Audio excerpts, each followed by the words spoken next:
चैतन्य प्रभु नित्यानंद श्री अद्वैत गदाधर श्रीवासादि गौर भक्त वृंद। हरे कृष्ण कृष्ण कृष्ण हरे हरे, हरे राम राम राम हरे हरे। नमः ओम विष्णुपादाय कृष्ण पृष्ठाय भूतले श्रीमते भक्ति वेदांत स्वामिनिति नामिने। नमस्ते सारस्वती देवे गौरवाणी प्रचारिणे निर्विशेष शून्यवादी पाश्चात्य देशतारिणे।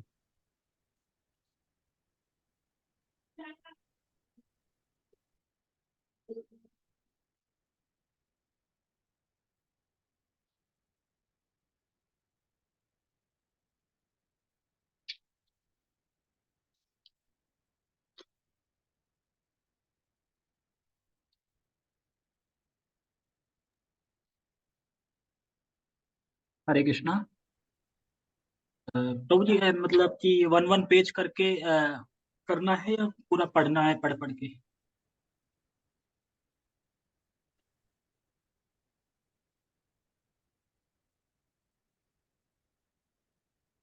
आप लोग भाई।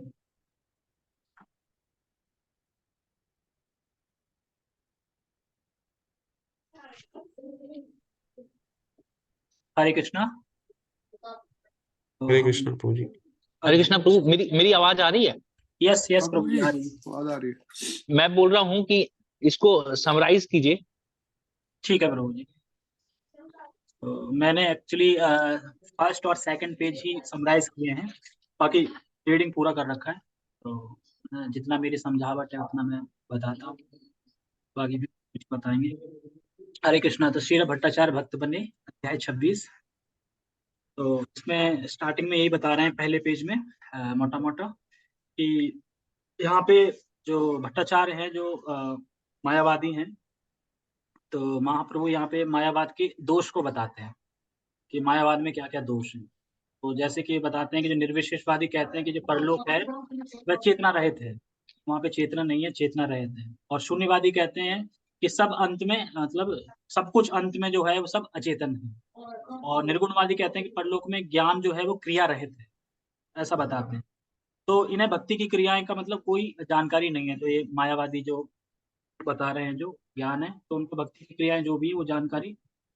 और जो वैष्णव होते हैं, भक्त होते हुए जानते हैं कि भगवान शून्य नहीं हो सकते, शून्य नहीं हो सकते, कि विभिन्न शास्त्रों को मतलब प्रकाशित करके भी भगवान अप्रकार मतलब अप्राकृत स्वरूप में स्थित रहते हैं। जैसे कि बहुत सारे विभिन्न मतलब हाँ, विभिन्न शास्त्रों मतलब प्रकाशित करके जैसे विभिन्न विभिन्न लीलाएं करते हैं और विभिन्न शक्तियों से सारे कार्य को कर रहे हैं, और फिर वह अप्राकृत रूप में स्थित रहते हैं। प्राकृत नहीं है भगवान, अप्राकृत रूप में स्थित रहते हैं, चाहे भले वह यहाँ पे जो भी राम या कृष्ण के उसमें लीलाएं करें। और जो भट्टाचार्य थे, जो श्रील भट्टाचार्य, तो वो वाद चाकुरी से अपना मतलब मत स्थापित करने का प्रयास बहुत कर रहे थे कि कैसे भी मैं अपना सिद्धांत स्थापित कर दूं कि भगवान शून्य है, तो जो भी उनका सिद्धांत है। लेकिन महाप्रभु ने उल्टे उन पे आक्रमण करके मतलब सामने उन्हें महाप्रभु ने अपना मत स्थापित कर दिया कि सर्वोच्च तो भक्ति ही है और भगवान शून्य नहीं है। महाप्रभु ने अपना वैदिक जो साहित्य है उसके फिर 3 उद्देश्य इसमें बताए हैं। तो 3 उद्देश्य हैं जो वैदिक साहित्य के हैं, वो है संबंध, अभिधेय, प्रयोजन। संबंध मतलब भगवान से अपने संबंध को जानना है कि भगवान हमारे स्वामी हैं, हम उनके नित्य दास हैं। और अभिधेय मतलब कि उस ज्ञान के अनुसार कि हम भगवान के भक्त मतलब दास हैं, नित्य दास हैं, तो उस ज्ञान को हम कैसे करना है, तो भक्ति करके। तो वो अभिधेय बताते हैं। और प्रयोजन क्या है? श्री कृष्ण के चरणों की प्राप्ति, प्रेम की प्राप्ति करना। तो वेदों में यही 3 उद्देश्य के बारे में बताया है, बाकी चौथा कोई चीज नहीं है। ये सब महाप्रभु उनको भट्टाचार्य को बताते हैं। दूसरे पेज में बताया है, यहाँ पे दूसरे पेज में बताना है भगवान कहते हैं कि पुराणों से भी सिद्ध किया है कि जो शंकराचार्य जो थे वह मायावाद का प्रचार करने के लिए नियुक्त किए गए थे। मतलब कि भगवान के आदेश से ही शिव जी शंकराचार्य बन के यहाँ पे इस लोक में आके मायावाद का प्रचार किया था उन्होंने। भगवान के आदेश से ही शिव जी शंकराचार्य के रूप में आए और मायावाद का प्रचार किया। जो वेद का यथार्थ मतलब है उससे पथभ्रष्ट करने के लिए भगवान ने मायावाद का प्रचार किया। या फिर ऐसे समझ सकते हैं कि छटनी करने के लिए कि कौन वैष्णव है कौन वैष्णव नहीं है पता ही नहीं चल रहा था। जो वैष्णव है वो तो भगवान के स्वरूप को मतलब जानते हैं और भगवान से प्रेम करते हैं और जानते हैं कि भगवान निराकार नहीं है, शून्यवाद नहीं है। लेकिन जो नहीं मानते हैं तो छँटनी करने के लिए भगवान ने ही ऐसा मतलब ये आदेश दिया तो शिव जी ने फिर यह कार्य किया। तो ये सब कुछ मतलब मायावाद जो भट्टाचार्य जी थे वो विस्मित हो गए मतलब ये सब सुन के जो भी डिस्कशन चल रही है यहाँ पे, वो सुन के विस्मित हो गए और उन्होंने कहा कि मानव जीवन का चरम लक्ष्य भक्ति है। तो चैतन्य महाप्रभु कहते हैं कि मानव जीवन का जो परम लक्ष्य है, भक्ति। तो शुद्ध अवस्था में हम समझते हैं कि हम भगवान के नित्य दास हैं, लेकिन जब हम इस जगत में आते हैं, प्रकृति में और माया से बद्ध हो जाते हैं, प्रकृति के गुणों के अधीन हो जाते हैं, तो हम समझते हैं कि हम ये शरीर हैं, हम शरीर हैं। और इस वजह से हम इस जगत में फिर बनते रहते हैं, पुनः जन्म मृत्यु के चक्र में फँसते रहते हैं और फिर हम अपना स्वरूप क्योंकि भगवान से विस्मित कर देते हैं, भगवान को भूल जाते हैं, तो फिर हम अपने स्वरूप से विस्मित होके फिर हम इस माया जगत में फँसे रह जाते हैं। और जब हम भगवान से उन्मुख हो जाएँगे, भगवान को जान लेंगे, भगवान हमारे स्वामी हैं, तो फिर हम माया से छूट सकते हैं। यहीं तक मैंने 2 पेज में यही मोटा-मोटा बताया गया था। बाकी का आगे जतिन प्रभु बताएँगे या फिर और कोई। हरे कृष्णा। जतिन वो पढ़ के आए हैं?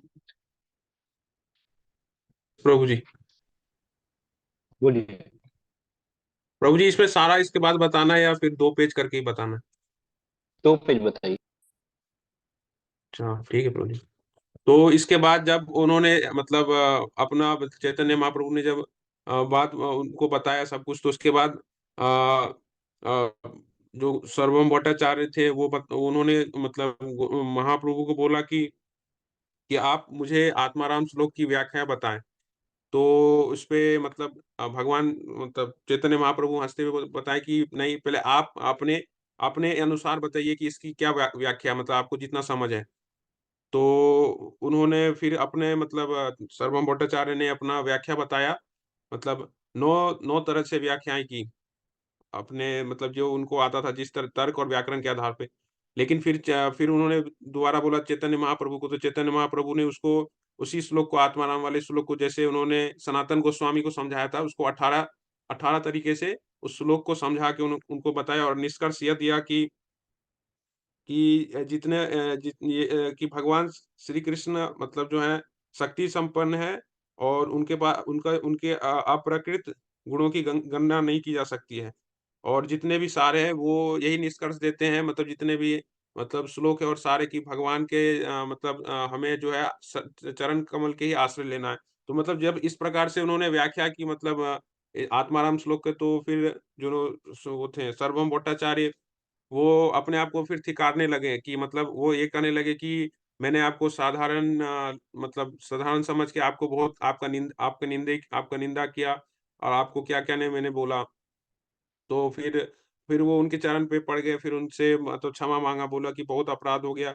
और फिर उनका जब ये इतना ह्यूमिलिटी मतलब देखा, मतलब इतना विनम्रता देखा और अपने आप को इतना मतलब ऐसे करते हुए भगवान से कृपा माँगते हुए देखा, तो फिर चैतन्य महाप्रभु ने उनको अपना चतुर्भुज रूप दिखाया और षटभुज और सिक्स फॉर्म रूप दिखाया, जिसमें 2 हाथ में उनका कमंडल और वो रहता है, कमंडल रहता है, एक में तीर और वो धनुष रहता है और एक में मुरली रहता है।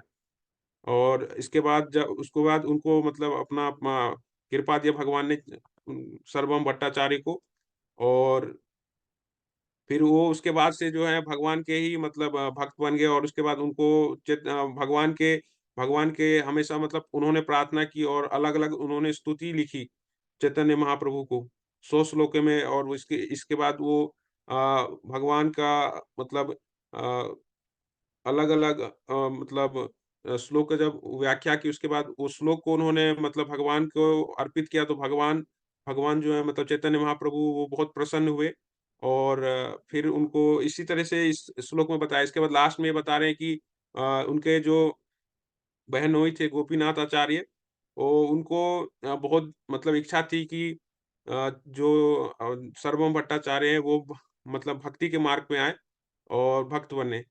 तो ये मतलब इसमें ये इस मतलब इस मतलब पेज में ये कहने का मतलब है कि वो भगवान को बताना चाहते थे, बोला बोला कि उन्होंने कि आपकी कृपा से ही मतलब जो इतने विद्वान जो ग्रामेटिकल और जितने भी लॉजिक के थ्रू ये सबसे सबको हराते हैं और बताते हैं अपना जो उनको व्याख्या पता है वेदांत सूत्र की, लेकिन आप ही इनको हरा सकते थे और आपकी कृपा से ही ये भक्त बन सकते थे। तो इसमें ये भी कहना चाह रहे हैं कि मतलब इसके बाद जो बताएँगे कि भगवान जो है अहेतु की कृपा करते हैं, लेकिन वो डायरेक्ट नहीं करते हैं मतलब अपने भक्त के थ्रू करते हैं। मतलब पहले जो है भगवान को अप्रोच डायरेक्ट नहीं कर कर सकते। उसको किसी को जो है जैसे भगवान को जब कृपा करते हैं, तो भक्त की कृपा से फिर भगवान उसको उसके ऊपर कृपा करते तब उसको भक्ति मिलता है। तो ये पहले इन्होंने गोपीनाथ आचार्य ने मतलब उन्होंने भगवान से प्रार्थना की थी कि सार्वभौम भट्टाचार्य जो है वो भक्त बने।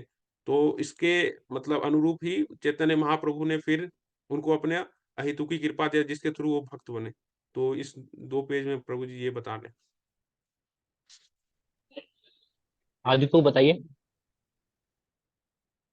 हाँ यस प्रभु जी, लास्ट के उसमें पेजेस में ये बताया गया है कि महाप्रभु की सर्वभौम भट्टाचार्य का कन्वर्जन हो गया, इस तरीके से वो डिवोटी बन गए और उन्होंने फिर गोपीनाथ आचार्य को बहुत थैंक यू किया कि आपने कृपा करी। तो एक प्योर डिवोटी अगर मर्सी करता है तो भगवान मर्सी करते हैं।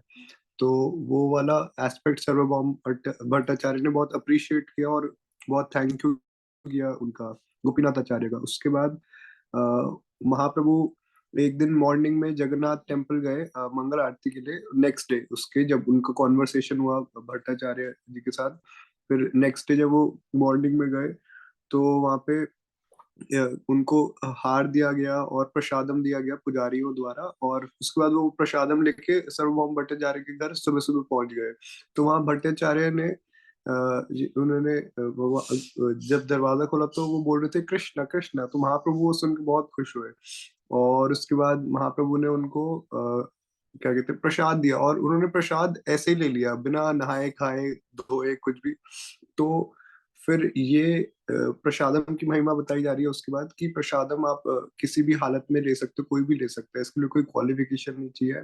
और प्रसादम जब आए तब इमीडिएटली तभी ले लेना चाहिए। तो सर्वभौम भट्टाचार्य उसके लिए कुछ श्लोक भी कोट करके बता रहे थे कि ये ऐसे श्लोक है, मेरे को ये नहीं पता कहाँ लिखा है बट वो एक श्लोक था कि प्रसादम आप ले सकते हो। और उसके बाद महाप्रभु उनसे बहुत प्रसन्न थे। और एक और इसमें आता है कि जब भट्टाचार्य और महा भट्टाचार्य और कि लास्ट में, हाँ लास्ट में प्रभुपाद ये एक्सप्लेन कर रहे हैं कि by the mercy of the devotee आपको भगवान मिल सकते हैं और फिर आप पे कृपा हो सकती है। कंक्लूजन में लास्ट में प्रभुपाद ऐसे लिख रहे हैं। तो ओवरऑल यही है प्रभु जी। इसमें एक स्टोरी और थी, मैं भूल रहा हूँ, एक मिनट देख के बताता हूँ। हाँ फिर महाप्रभु कहते हैं लास्ट में कि मैं क्या कहते हैं मेरा मिशन सक्सेसफुल हुआ है जगन्नाथपुरी आने का, क्योंकि मैंने सार्वभौम भट्टाचार्य को वो कर दिया है, डिवोटी बना दिया है। तो अब मेरा पक्का टिकट हो गया वैकुंठ लोक जाने का, क्योंकि अगर कोई एक व्यक्ति को भी प्योर डिवोटी बना देता है तो फिर वो वैकुंठ जा सकता है विदाउट फेल। और महाप्रभु इस तरीके से बोल के कि अब मेरा मिशन सक्सेसफुल हो गया है। उसके बाद प्रभु जी इसमें एक वो था, श्लोक था, वो मेरे को थोड़ा कंफ्यूजिंग लगा। मेरे को क्वेश्चन भी पूछना था इसके बारे में, अभी पूछता हूँ। और उसके बाद हाँ उसके बाद यस प्रभु जी इसमें एक और स्टोरी रहता है कि भट्टाचार्य अगले दिन, उसके अगले दिन भट्टाचार्य गए थे मॉर्निंग आरती टेम्पल और वहां से उन्होंने बहुत प्रसाद लिया और प्रसाद उन्होंने अपने किसी ब्राह्मण सर्वेंट के हाथों महाप्रभु के पास भिजवाया और उन्होंने कुछ महाप्रभु की स्तुतियां लिख के वो भी भिजवाई भट्टाचार्य में अपने किसी सर्वेंट के थ्रू। वो स्तुतियां पढ़ के महाप्रभु ने फाड़ दिया, क्योंकि वो उसमें महाप्रभु ग्लोरिफिकेशन कर रहे थे और महाप्रभु को अपना ग्लोरिफिकेशन एज गॉड नहीं पसंद कि उनको कोई गॉड बताए, वो एज अ डिवोटी आए हैं क्योंकि। तो वो उन्होंने फाड़ के फेंक दिया। लेकिन इसमें प्रभुपाद बता रहे हैं कि वो अभी भी हमारे पास है, जो सर्वभौम भट्टाचार्य ने स्तुतियां लिखी थी महाप्रभु की, 2 वर्सेस लिखे थे। और वो क्योंकि उन्होंने कॉपी कर लिया था महाप्रभु को देने से पहले, जो सर्वेंट थे उनके जो दे रहे थे उन्होंने अपनी नोटबुक में लिख लिया था ताकि वो मिस ना हो जाए। और लेकिन महाप्रभु ने फाड़ दिया था, वो लीफ पे लिखा गया था, वो पत्तियां फाड़ दी थी उन्होंने। और प्रभु जी और बाकी सत्य अनुकंपा के श्लोक का अर्थ पढ़िए, क्या लिखा है ओ जी, यहीं पे। मैं देखता हूँ।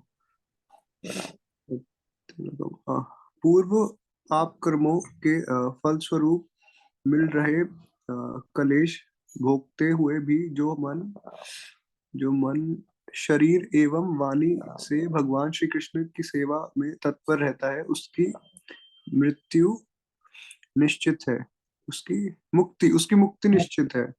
शिला भट्टाचार्य ने हाँ, इस प्रभु जी, हाँ, भट्टाचार्य ने ये एक श्लोक है, उसमें मुक्ति को लास्ट में करके भक्ति चेंज कर दिया। शिला भट्टाचार्य ने मुक्ति शब्द के स्थान पर भक्ति शब्द पढ़ा।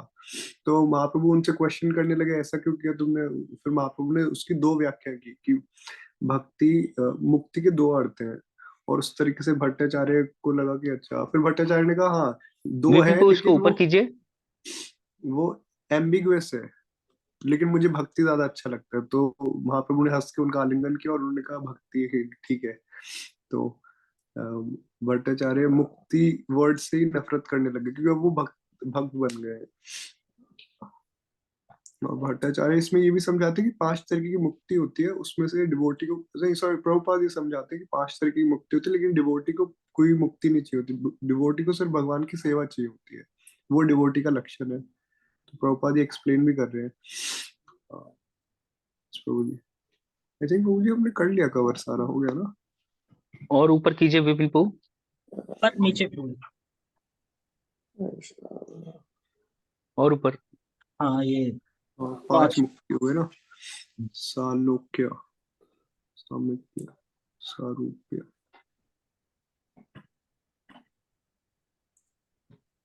ये वाला फिर से पढ़ी। भट्टाचार्य ने कहा प्रभु जी, यहाँ पे यह अर्थ होते हुए भी मुक्ति, ये पढ़िए। यह सुनने, यह कब, हाँ, सेकंड यह पैरा। अर्थ, हाँ, यह अर्थ होते हुए भी मुक्ति के स्थान पर मुझे भक्ति पाठ ही अच्छा लगता है। आपका कहना है कि मुक्ति शब्द के 2 अर्थ हैं, फिर इसका संदिग्ध अर्थ होने के कारण मुझे भक्ति शब्द अधिक श्रेष्ठ लगता है, क्योंकि मुक्ति शब्द सुनने पर सदा भगवान एक हो जाने के, भगवान के साथ हो, भगवान सदा भगवान से एक हो जाने के अर्थ की प्रतीत होती है। अर्थ का मात्रा गलत नहीं, मैं प्रतीत पढ़ता हूँ होती कोई है। नहीं। पढ़िए। अतः मुझे मुक्ति, मुक्ति शब्द के उच्चारण से ही घृणा सी हो गई है। भक्ति हाँ, शब्द कहते हुए मन उल्लासित होता है। भगवान हाँ, श्री गौर सुंदर महाप्रभु इस पर हंसने लगे। उन्होंने प्रेम हाँ, पूर्वक शील भट्टाचार्य का आलिंगन किया। हाँ, नेक्स्ट। जो शील भट्टाचार्य पहले आनंद पूर्वक मायावाद का अध्यापन करते थे, वही ऐसे दृढ़ भक्त बन गए कि मुक्ति शब्द के उच्चारण तक उन्हें घृणा हो गई। ऐसा केवल गौर सुंदर श्री चैतन्य महाप्रभु के अहेतु की कृपा से ही हो सकता है। श्रीमन महाप्रभु स्पर्श मणि है, अपनी कृपा से वे लोहे को भी स्वर्ण बना सकते। शीला भट्टाचार्य के भक्त बन जाने पर उनमें महान परिवर्तन हुआ।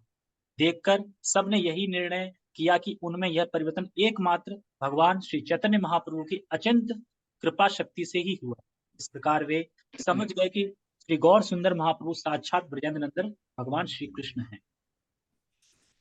हरे कृष्णा। तो ठीक है, इसको निकाल दीजिए, सब लोग का दर्शन करने दीजिए।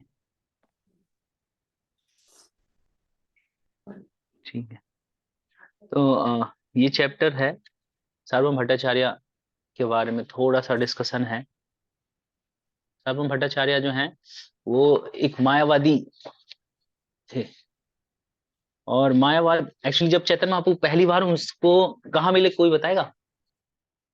जी बनारस में है भट्टाचार्य सर्वम भाई, भट्टाचार्य जगन्नाथ टेम्पल पे ना उनको लेके गए थे। जगन्नाथ, हाँ, जगन्नाथ मंदिर में मिले थे। चैतन्य महाप्रभु बेहोश हो गए थे। क्यों बेहोश हो गए थे? कमजोरी आ गई थी एक्सटेसी में आके, एक्सटेसी में। हाँ हाँ, भगवान का दर्शन किए, एक्सटेसी में आए, बेहोश हो गए। तो ना जानते हुए भी उन्होंने भगवान चैतन्य महाप्रभु की सेवा की। क्या किया? कितना सुंदर बालक है, और उसको लेके चले गए कहाँ? अपने घर या कहाँ गए? आश्रम? अपने घर में। अपने घर लेके अपने गए। घर, हाँ अपने घर लेके गए।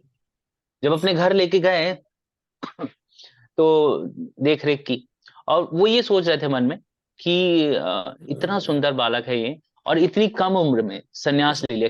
किस उम्र में सन्यास लिया था? 24 साल की उम्र। 24 में। 24 कम होती है? हाँ प्रभु। नहीं पर कौन कौन है बहुत ही 24 कौन? सोहित को कितने साल के हैं आप? 24 23 का था 24। प्रवेश। ठीक है, तो अगले साल लेंगे सन्यास। हाँ राहुल को आप कितने साल के हैं? प्रभु जी 24 के ही है। 24 के हैं, मतलब ले लेना चाहिए था।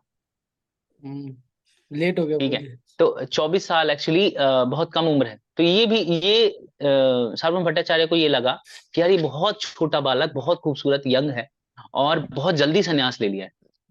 और जब यंग उम्र में सन्यास ले लेते हैं तो इंद्रियां विचलित हो सकती हैं, क्योंकि यंग उम्र में हमारी इंद्रियां जो हैं वो स्ट्रांग होती हैं, है ना, तो चांसेस ज्यादा हैं। तो उनको ये लगा कि क्यों ना इसको पूरा दर्शन समझाया जाए, वेदांत दर्शन। तो वेदांत दर्शन समझाने के लिए, अरे हीरो आ गए हमारे, हरे कृष्ण प्रभु, हरे कृष्ण प्रभु जी। प्रभु जी hands थोड़े लेट पूरा- हुए आप।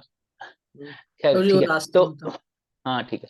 तो चैतन्य महाप्रभु जब उन्होंने वेदांत पढ़ाने के बारे में सोचा, बोला कि मैं तुमको वेदांत पढ़ाऊंगा, तो चैतन्य महाप्रभु को उन्हें 7 दिन कंटिन्यूअसली भागवतम पढ़ाई, मतलब अपनी वाली मायावाद सिद्धांत, पूरा वेदांत पढ़ाया।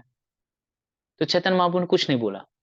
तो ऐसा होता है ना, कई बार हम बोलते जाते हैं, बोलते जाते हैं, सामने वाला रिप्लाई ना करे, तो भाई सब ठीक है ना।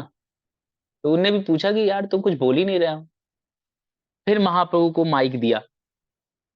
फिर जो महाप्रभु ने बोलना शुरू किया, तो फिर साक्षात भगवान मान के खत्म किया। भगवान ने बता दिया, चैतन्य महाप्रभु ने बोल दिया कि हाँ भैया, कृष्ण जो है सुप्रीम पर्सनालिटी ऑफ गॉड है। और फिर धीरे धीरे, मतलब तुरंत नहीं हुआ, कुछ टाइम और लगा, 2-4 दिन में काम नहीं होता, कुछ टाइम और लगा।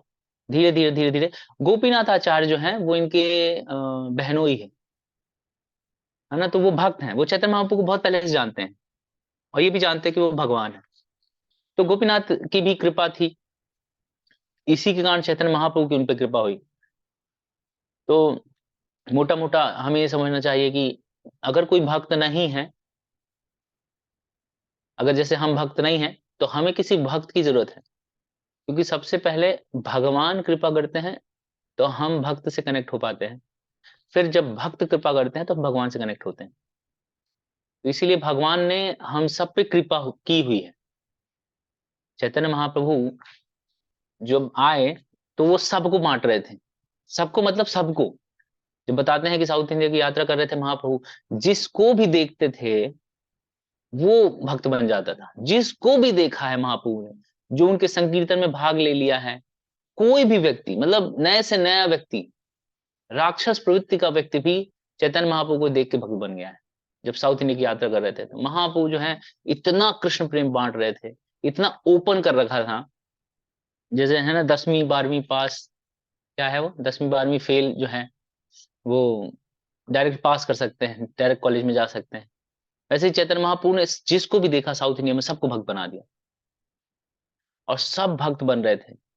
तो उसी के पहले जो सार्वभौम भट्टाचार्य हैं उनको बनाया, क्योंकि कहते हैं ना कि बड़े मुर्गे का शिकार कर लो तो छोटे छोटे तो ऑटोमेटिक हो जाते हैं। तो इनका शिकार महाप्रभु ने कर लिया। इनका जब शिकार किया तो इनके एक शिक्षा डिसाइपल थे, डिसाइपल नहीं बोलना चाहिए, शिक्षा लेते थे वहां के राजा, राजा का नाम प्रताप प्रताप रुद्र। प्रताप, हाँ ऐसे ही हाँ कुछ। प्रताप रुद्र। Yes, प्रभु। महाप्रभु की लीलाओं को ना पढ़ना और सुनना चाहिए, क्योंकि महाप्रभु देखा जाए तो हम लोग उसी संप्रदाय से हैं, ब्रह्म मध्व गौड़ीय संप्रदाय। और गौड़ीय संप्रदाय में होके महाप्रभु के बारे में हमें नॉलेज होना चाहिए।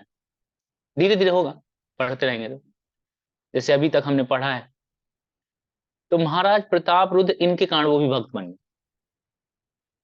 तो एक एक कोई मोटा बकरा मिल जाए, तो छोटे मोटे तो पीछे पीछे घूमते हैं। देखो आप, लोगों को कोई मतलब नहीं है कि भक्ति क्या है, शुरू शुरू में लोगों को मतलब ये होता है कि आईआईटी का टैग है कि नहीं है, आईएम का टैग है कि नहीं है, डॉक्टर है कि नहीं है, जो बताने वाला है उसका क्या क्वालिफिकेशन है ना। इसलिए इस्कॉन वालों ने कहा चलो ठीक है, आईएसएस एक ऐसा प्रोजेक्ट लाए जिसमें वो जो रिसर्च कर रहे हैं उनको पकड़ते हैं खाली। आईआईटी मंडी जो है वहां पे बहुत बड़े जोरों शोरों से काम चल रहा है, और वैसे भी आप देखेंगे तो इस्कॉन में बहुत सारे लीडर जो हैं, टॉप रैंकर्स हैं, आईआईटी आईएम से हैं, अच्छे अच्छे पोजीशन से हैं, ताकि लोग सुनेंगे नहीं। तो ये पोजीशन तब काम आती है जब प्राइमरी आपको अट्रैक्ट करना होता है कि प्रभु जी ये हैं, प्रभु जी वो हैं, प्रभु ने ये किया, प्रभु जी ने वो किया। इसके माध्यम से उनको जोड़ लेते हैं और फिर धीरे धीरे धीरे धीरे क्या करते हैं, उनको एग्जैक्ट चीजें बताई जाती हैं कि कृष्णा कॉन्शियसनेस क्या है। उपाधियों से फर्क नहीं पड़ता है। तो फिर सार्वभौम भट्टाचार्य जब भक्त बन गए तो महाप्रभु ने कहा कि चलो ठीक है, अब हम जा रहे साउथ इंडिया, तो तुम क्या, तो महाप्रभु से उन्होंने बोला कि आप जाइएगा वहां पे, तो आप एक व्यक्ति से मिलिएगा जिसका नाम रामानंद राय। बोला कि पहले मेरे को उसका पता नहीं चलता था कि वो क्या बोलते हैं, क्या सोचते हैं। पहले मेरे को लगता था वो भावुक हैं, लेकिन अब मुझे क्लियर हो गया कि वो भक्त हैं और आपको बहुत अच्छा लगेगा उनसे मिलकर। तो फिर वो जो है चैतन्य महाप्रभु साउथ इंडिया जाते हैं और जिसको भी देखते हैं भक्त बनाते हैं, जिसको भी टच करते हैं।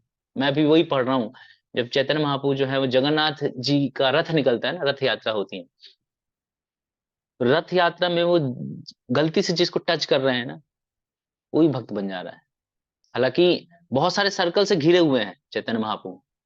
बताते हैं जब भाव में इसमें नृत्य कर रहे थे तो 4-5 सर्कल थे, से घिरे हुए थे, मतलब महाप्रभु को कोई टच ना कर पाए। और महाप्रभु का सारे अष्ट सात्विक विकार जो है वो दिख रहे हैं, जैसे वो अ, स्वेद, कंप, अश्रु, और रंग का परिवर्तित होना, हाथ बड़े हो जाना, रोंगटे खड़े हो जाना। कई बार आप लोग रोंगटे खड़े हुए हैं, देखा आपने, कुछ महसूस किया कभी कभी? किया है? ना किया हो तो टीवी होता है ना, टीवी, टीवी के सामने जब हाथ लेके जाते हैं तो रोंगटे खड़े हो जाते हैं।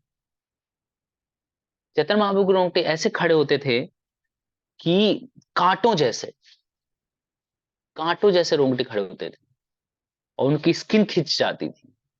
तो चैतन्य महाप्रभु वैसे तो गौर वर्ण के हैं, लेकिन ब्लड निकलता था और चैतन्य महाप्रभु पिंक कलर के हो जाते थे, गुलाबी गुलाबी। और चैतन्य महाप्रभु बहुत उद्दंड वेग में कीर्तन करते थे, नृत्य करते थे, मतलब ऊपर जंप करते थे, 8-8, 10-10 फुट ऊपर जंप करते थे और पछाड़ खा के नीचे गिर जाते थे। ऐसे भावावेश में नृत्य देख के भक्तों में भी भाव आ जाता है। जैसे देखना, आप लोग धीरे धीरे नृत्य कर रहे होंगे, लेकिन कोई अच्छा बढ़िया डांस करने वाला आ जाता है, जो सीला व्यक्ति, तो हमारे अंदर भी जोश आ जाता है, हम भी कॉपी मारने लगते हैं। तो ऐसे भक्तों को भी बहुत आनंद आने लगा। चैतन्य महाप्रभु के मुख से जो है वो फेन निकलने लगा। और कुछ भक्त तो उसको लेते थे, हाथ में लेके उसको एक्सेप्ट करते थे एज अ प्रसाद, क्योंकि चैतन्य महाप्रभु स्वयं भगवान है और भगवान के मुख से भगवान का जूठा जो है वो क्या है, प्रसाद, उसको प्रसाद के रूप में ग्रहण करते थे और ऐसे करके वो भक्त बन जाते थे। अब सोचिए हमारे आसपास चैतन्य महाप्रभु, तो हम टच कर दे, महाप्रभु प्लीज टच कर दीजिए, हम भी भगवान मेहनत करने का मन नहीं कर रहा है। तो महाप्रभु ने जिस पे भी कृपा की है, वो महाप्रभु के पार्षद हैं। देख के भक्त बना देना ना, ये सब आसान बात नहीं है। और सिर्फ महाप्रभु को देख के भक्त बन जाना ये भी आसान नहीं है, उसके लिए बहुत क्वालिफिकेशन की जरूरत है। तो उस क्वालिफिकेशन को पाने के लिए हमें क्या करना है, हमें जो महाप्रभु ने बोला है उसका पालन करना है।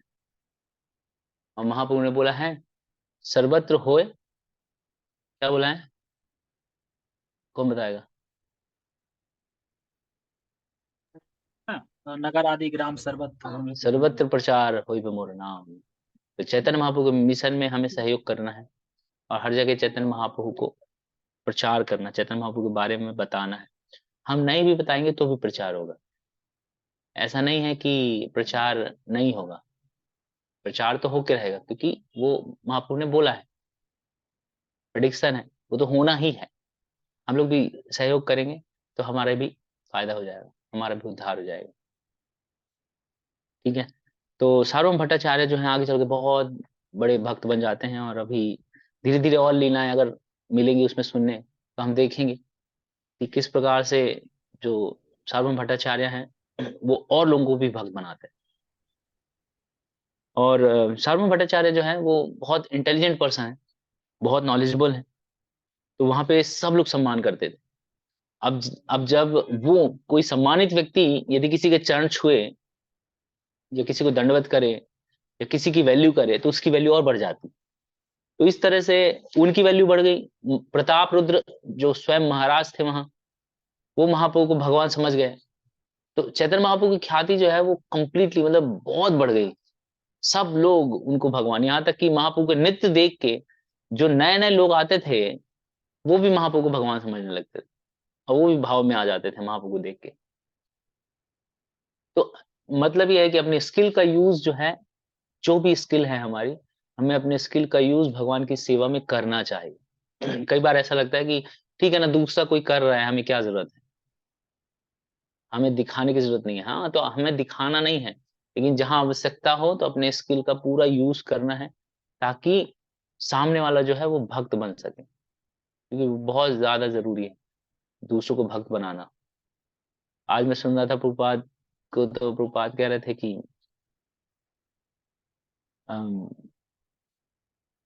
कह रहे थे वो,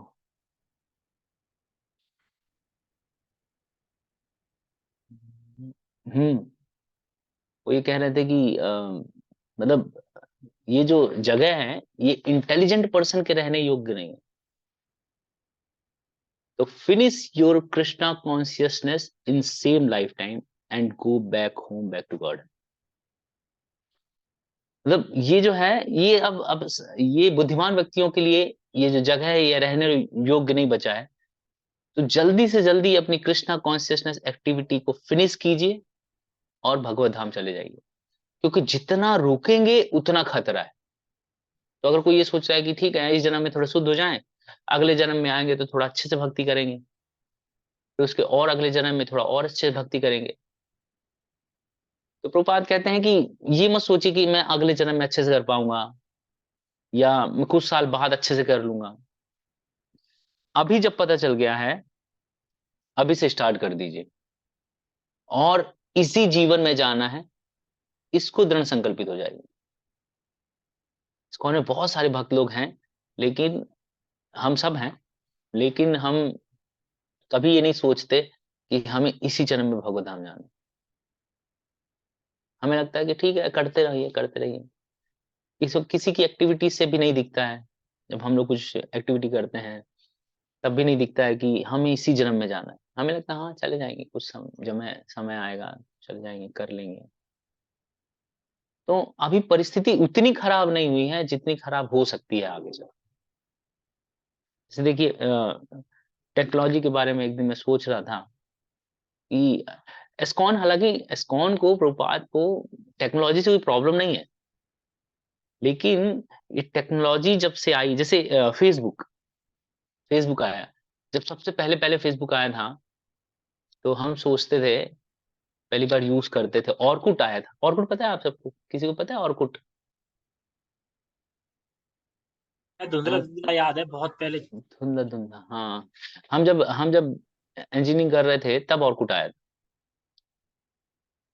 तो तब हम देखे तो हमें लगा यार ये तो बढ़िया चीज है, हम और भी लोगों से बात कर सकते हैं, कनेक्ट हो सकते हैं। दूर हमारे दोस्त चले गए, दिल्ली चला गया, कोई बॉम्बे चला गया है, कोई यहाँ चला गया, कोई आउट ऑफ इंडिया चला गया है, हम उससे कनेक्ट हो सकते हैं, हम उससे बात कर सकते हैं। बहुत अच्छी चीज है। धीरे धीरे हमने एक्सेप्ट किया, फेसबुक को एक्सेप्ट कर लिया।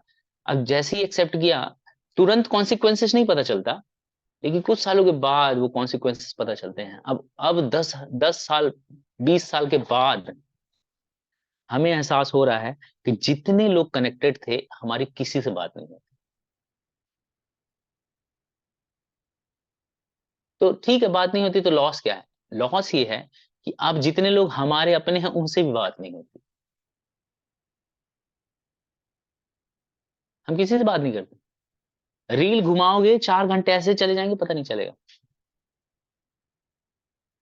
तो हमारे रूम में बैठा व्यक्ति जो हमारा रूममेट है, उससे भी हम बात नहीं कर रहे हैं। ये टेक्नोलॉजी, समझ रहे हैं? हम कहाँ गए थे, दूर के लोगों को हम अपने पास बुला लेंगे, सबको कनेक्ट कर लेंगे, लेकिन जो हमारे पास लोग हैं, बताते हैं ना, एक फैमिली में 4 लोग बैठे थे, चारों अपना अपना मोबाइल चेक कर रहे हैं, कोई एक दूसरे से बात नहीं कर रहे हैं। ये स्थिति अभी आ गई है, और ये स्थिति और विकट होने वाली आगे चल के। जैसे अब आ गया एआई। एआई, एआई पता है आपको? किसी को पता है एआई? सिर्फ नाम सुना है, पर है क्या ये नहीं पता। आर्टिफिशियल हाँ, बस नाम ही काफी है। तुषार को तो पूरा पता होगा, यूज कर रहे हैं। क्या है तुषार को एआई? तो मुझे आर्टिफिशियल इंटेलिजेंस है, मशीन को एज अ ह्यूमन जैसा बनाने में लगना। आर्टिफिशियल इंटेलिजेंस है। अभी मैं भी यूज करूँ चैट जीपीटी, उसमें आप कुछ भी लिख दो ना, आपको दे देगा वो। और कुछ और भी एआई टूल्स हैं, जिसमें जैसे प्रेजेंटेशन बनाना है, पहले तो 2-4 घंटे लगते थे प्रेजेंटेशन बनाने में, अब वो टॉपिक डाल दो, डाटा फोटो वोटो सब उसका काम है, आपका काम नहीं है। अभी बड़ा अच्छा लगता है, जैसे डालो खट खट खट, वो आपको प्रेजेंटेशन रेडी कर देगा, बहुत अच्छा जीयूआई बनता है, बहुत अच्छा लगता है। तो ऐसा लगता है यार बड़ा आसान कर दिया जीवन, लेकिन धीरे धीरे हम लोग को डल कर रहा है। पहले मेरे फादर जो हैं, जब वो कैलकुलेट करते थे ना, ऐड करते थे नंबर्स को, तो बाई हैंड ऐड करते थे वो, 5 8 9 5 ऐसे करके ऐड करते थे। फिर जब कैलकुलेटर आया, तो हमने बोला अरे उसमें क्या करना है, इसमें खट खट खट खट कर दिया। और उससे क्या हुआ कि हमारी प्रैक्टिस छूट गई। अब यदि मान लो किसी से बोला जाए 105 और 209 को जोड़ो, तो कैलकुलेटर ढूंढेगा, सबसे पहले मोबाइल खोलेगा, मोबाइल में कैलकुलेटर निकालेगा। हालांकि है बहुत सरल, लेकिन एक मेंटेलिटी बन गई है। तो धीरे धीरे और डल होते जाएंगे, हम डिपेंडेंट हो जाएंगे पूरा टेक्नोलॉजी पे। और धीरे धीरे जब यही टेक्नोलॉजी हावी हो जाएगी, जब हम बिना इसके जी नहीं पाएंगे, और फिर हमें इंसानों की जरूरत नहीं होगी, क्योंकि इंसान को कंट्रोल नहीं कर सकते ना। हमें वही इंसान अच्छा लगता है, वही व्यक्ति अच्छा लगता है जिसको हम कंट्रोल कर पाए। अब हम व्यक्ति को कंट्रोल नहीं कर पा रहे हैं, तो धीरे धीरे हमारे जो फ्रेंड हैं, नियर डियर वन है, वो रोबोट हो जाएंगे, मतलब मशीन हो जाएगा। अब उससे मशीन से जैसा बोलेंगे वैसा करेगा, तो हमें अच्छा लगेगा, हमारे संबंध हो जाएंगे। फिर धीरे धीरे हमको भैया नहीं चाहिए, दीदी नहीं चाहिए, पापा नहीं चाहिए, पापी नहीं चाहिए, मम्मी नहीं चाहिए, मामा नहीं चाहिए, कुछ नहीं चाहिए। अब हमारी मशीन ही हमारी सब कुछ है। उसका एक छोटा सा हल्का सा आपको ग्लिम्स दिखा होगा, अलेक्सा, अलेक्सा ये कर दो, अलेक्सा वो कर दो, वो करती है, बड़ा अच्छा लगता है ना? तो ये, और नहीं देखिएगा आप धीरे धीरे आगे चल के देखिएगा, फिर क्या होगा, हमें लगेगा कि हमने मशीन को कंट्रोल कर लिया। लेकिन आज से 20 साल के बाद उल्टा हो जाएगा, मशीन हमको कंट्रोल कर लेगी। अगर थोड़ा सोच पा रहे होंगे तो आप लोग समझेंगे कि हाँ, ये आगे चल के होगा। जैसे अभी हो रहा खैर, है, रील कंट्रोल हमें कर रही है, जैसे कि हम हाँ रील फंस ऑब्वियसली, जाते वो हैं। देखो, हम तो गए थे 2-4 वीडियो देखेंगे और फिर कुछ काम करेंगे। अब वो 2 40-50 वीडियो, 60 40-50 के 200-400 वीडियो देख लेते हैं, और 4-5 घंटे निकल जाते हैं, फिर बोलते हैं कि चलो कोई नहीं, कल से अच्छे से करेंगे, और कल फिर आता है ऐसे ही मोबाइल के साथ। तो बहुत ज्यादा डिपेंडेंसी टेक्नोलॉजी में होने से समस्या है। तो अपने जो अपना हमारा जो अस्त्र है ये मोबाइल, कम से कम अपनी साधना के टाइम पे इसको दूर रखें। आप मोबाइल उठाने के लिए भी टाइम निर्धारित कर सकते हैं कि भैया इसी टाइम पे उठाऊंगा, उठाऊंगा नहीं। जैसे रात में 9 बजे के बाद टच ही नहीं करना है मोबाइल, आप पीसफुली सो पाएंगे। सुबह मॉर्निंग प्रोग्राम तक मुझे टच ही नहीं करना है मोबाइल। जैसे मेरे को तो अभी जरूरत पड़ने लगा है सुबह मॉर्निंग वगैरह में, अदरवाइज मैं टच 9 के बाद 9 साढ़े 9 सोता हूँ, टच नहीं करता हूँ। और फिर सुबह भी 10 बजे के बाद ही आके उसको देखता हूँ, पता 150-200 मैसेज पड़े रहते हैं। तो उससे उससे ये होगा कि कुछ टाइम के लिए आप अपने मोबाइल से दूर हैं। मोबाइल में सिर्फ काम करना चाहिए, जैसे कैलकुलेटर था ना, कैलकुलेटर में जितना आपको करना है उतना ही करते थे, फिर रख देते थे। वैसे मोबाइल का यूज भी करना चाहिए ऐसे ही, जितना काम का काम उतना करें और रख दें। पढ़ाई में डिस्ट्रैक्शन आता है, जॉब में डिस्ट्रैक्शन आता है, मोबाइल से बहुत प्रॉब्लम। मोबाइल से बच के रहिए। मोबाइल, मोहन पप्पू जी कहते हैं कि मोबाइल नहीं, मोबाइल एक अप्सरा है। पहले अप्सराएं आया करती थी ऊपर से, अब वो डिस्ट्रैक्ट करती थी, पर अभी जो है मोबाइल आ गया है, वो डिस्ट्रैक्ट करता है। पहले एक स्त्री से काम खराब हो जाता था, मल्टीपल स्त्रियां हैं अब हमारे हाथ में, हम देखते रहते हैं। तो बहुत, ये चौथा नियम जो है वो बहुत मुश्किल है इसको पालन करना ना, रेगुलर वे में। हो सकता है कभी जोश जोश में आके आप बोलोगे प्रभु 1 हफ्ता हो गया मैंने तो कुछ देखा नहीं, कुछ सुना नहीं, कुछ किया नहीं। इसको कंटिन्यू बनाए रखना ना जीवन भर आसान नहीं है। तो अभी थोड़ा टेक्नोलॉजी से दूर रह के, मतलब मोबाइल, स्पेशली मोबाइल की बात हो रही है, तो मोबाइल को टाइम टाइम पे, एटलीस्ट अपनी साधना के टाइम पे तो दूर ही रखें। क्योंकि कई बार ऐसा होता है कि माला करते करते अब मोबाइल में हम देखते रहते हैं, और 16 माला हो जाती है, अरे बड़ी जल्दी हो गई है।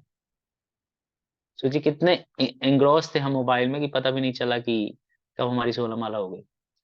तो अपनी साधना के टाइम पे मोबाइल को दूर रखें, और जब स्पेशली जब प्रपात लेक्चर सुनते हैं या रीडिंग करते हैं, तब भी मोबाइल को दूर रखें। रीडिंग करने में तो बिल्कुल रखें, क्योंकि होता क्या है ना, व्हाट्सएप पे हम इतने ग्रुप से जुड़े हैं, टिंग टोंग बजते ही रहता है वो। तो फिर आपको एक बार नहीं देखोगे, 2 बार नहीं देखोगे, तीसरी बार बोला देख ही लेता हूँ, कुछ इंपॉर्टेंट तो नहीं है। कुछ इंपॉर्टेंट नहीं होता, लेकिन हमारा मन कहता है कि कुछ इंपॉर्टेंट हो सकता है। आप 1 घंटे के लिए किसी और रूम में रख दीजिए मोबाइल, साइलेंट करके उल्टा करके रख दीजिए, देखिए ही मत, और अपना पढ़ते रहिए। 1 घंटा पढ़ लीजिए, उसके बाद फिर खेलते रहिए। वैसे तो हालांकि इन सब चीजों से दूर रहना चाहिए, क्योंकि धीरे धीरे नियम तोड़ने के लिए विवश करती है तो मोबाइल। कोई भी नियम जो है वो टूटेगा अगर मोबाइल देखेंगे, क्योंकि जनरली आजकल टीवी है नहीं ना। टीवी है भी तो लोग ज्यादा पसंद नहीं करते, क्योंकि पर्सनल टीवी आपका आपके पास रहता है। और देखिए, आप, मुझे पता है कि आप सब मोबाइल में कोई ना कोई वीडियो देखते होंगे। प्रभु जी मोटिवेशन के लिए देख लेते हैं, प्रभु जी स्किल के लिए देख लेते हैं, प्रभु जी अभी वो सॉफ्टवेयर में कर रहे हैं ना, अभी ये करना है ना, वो करना है, वो वीडियो देख लेते हैं। यही एक्सक्यूज ले लेके आप सब देखते होंगे। कौन है जिस चारों नियम पालन कर रहे हैं, चारों नियम पालन हो रहे हैं?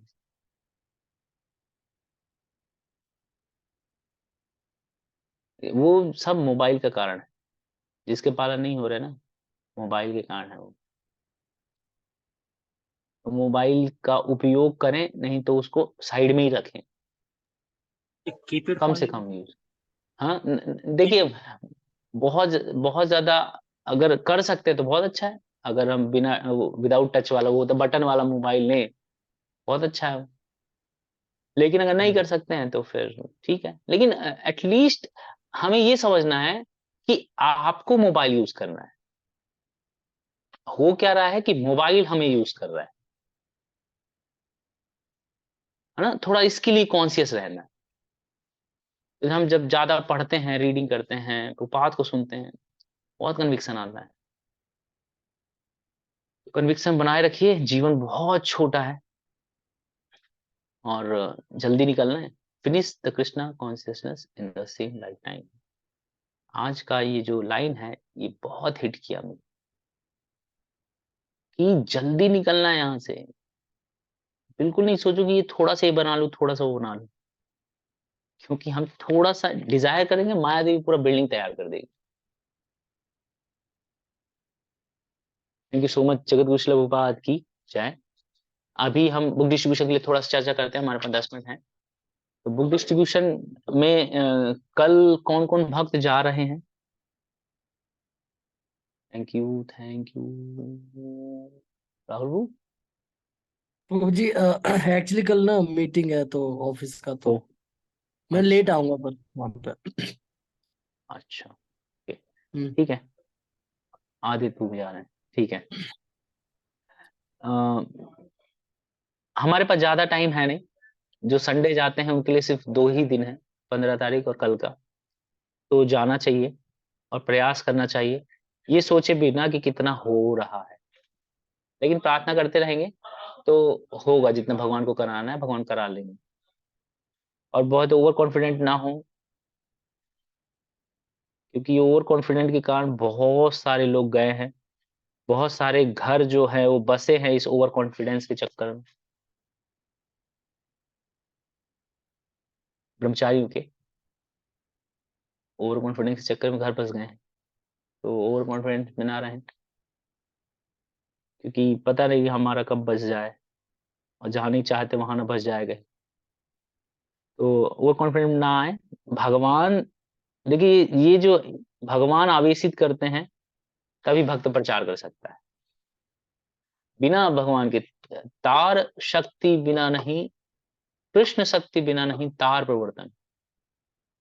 कृष्णदास कविराज कहते हैं कि कृष्ण की शक्ति के बिना संभव नहीं है। जैसे अर्जुन पूरा युद्ध लड़ लिए, हाँ अर्जुन का इतना नाम हो गया, वही अर्जुन जो है बहेलियों से हार गए, है ना, जंगल में रहने वाले, उनके पास दिवस्त्र भी नहीं थे, उनसे भी हार गए। उनको समझ में आया यार जो युद्ध जीता है मैंने अपने कारण नहीं जीता है, तो भगवान थे इसलिए मैंने युद्ध जीत लिया। तो उसी प्रकार से आप लोग भी जाइए और बस सेवा कीजिए, सेवा के भाव से जाइए। वहां जाके हो सकता है लोग आपके पास खुद आके ले जाएं, 8 10 15 20 हो सकता है, लेकिन फिर हमारा प्रयास क्या रहा, हमारा प्रयास क्या है, हमें अपना भी प्रयास करना है। लोग आ रहे हैं बहुत अच्छा है, हम भी जाएं, हम भी करें, हम भी अपना प्रयास दिखाएं। तो प्रयास करेंगे तो हो जाएगा। हमारा स्कोर ठीक है, हमें कोई प्रॉब्लम नहीं है। 2100 का टारगेट था हमारा, और अभी हमारा 668 668 बुक हो चुका है। तो मैंने पहले कहा मुझे स्कोर से कोई ज्यादा फर्क नहीं पड़ता है, लेकिन मुझे ये फर्क पड़ता है कि हमारे भक्त लोग प्रयास करें। आप सब लोग प्रयास कीजिए। मैं वो पढ़ रहा था, लंबा हो जाएगा, टाइम नहीं बताऊंगा, लेकिन मैं गुंडीचा मार्जिन पढ़ रहा था, शॉर्ट में बताता हूँ। उसमें चैतन्य महाप्रभु भक्तों से क्या बोलते पता है, कि सब लोग मन से सफाई करो, और आपकी कितने मन से सफाई करे हो ये पता चलेगा कि आप जो आपके कूड़े का ढेर है ना वो कितना बड़ा हो रहा है। उस ढेर से पता चलेगा कि आपने सफाई की है। मतलब ये है कि महाप्रभु भी स्कोर के पीछे थे, नहीं ऐसा नहीं लग रहा, महाप्रभु को स्कोर पसंद है, किसी का कितना बड़ा कितना छोटा है, समझ रहे हैं। तो इसीलिए हमारी हमारी परंपरा में हमारे आचार्य भी बुक्स बुक्स बुक्स करते थे। अभी के आचार्य जो है वो स्कोर स्कोर स्कोर करने लगे। तो सबका प्रयोजन सेम है, ठीक है। तो आप लोग का अगर अच्छा स्कोर होगा तो समझ में आएगा कि हाँ आप लोग ने प्रयास किया, मेहनत की है। अदरवाइज भगवान अपना प्रचार तो करवा ही लेंगे, नहीं, भगवान अपना प्रचार तो पहाड़ से भी करवा सकते हैं, जो अचर। ठीक है, आप ये बताइए कौन भक्त हैं जिनके पास बुक्स ऐसी हैं जो बांट नहीं सकते, एक्सेस में बुक है। तुषार, आपके पास कुछ ऐसी बुक्स हैं जो एक्सेस हैं, ये नहीं बट पाएगी? प्रभु जी इंग्लिश है अभी, क्या? इंग्लिश भगवत गीता।